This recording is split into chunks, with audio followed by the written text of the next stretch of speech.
ఎవరు చెప్పేవారండి? ఇట్లా చేయడం కరెక్ట్ కాదు, ఇది కరెక్ట్ కాదు. ఎవరికి ఎవరు చెప్పేవారండి? అది కాదు సార్, పెద్ద మనిషి మీరు మాకు తప్పది.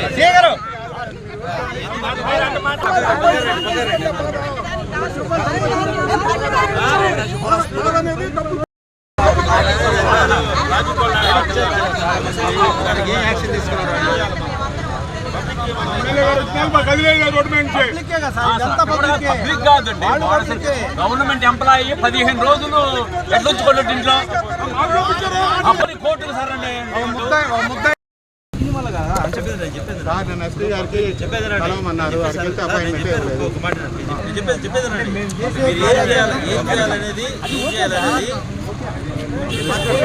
ఓకే సార్, చేస్తున్నది ఏందో తెలియాలంటే మీరు కూడా వాళ్ళ నిరసన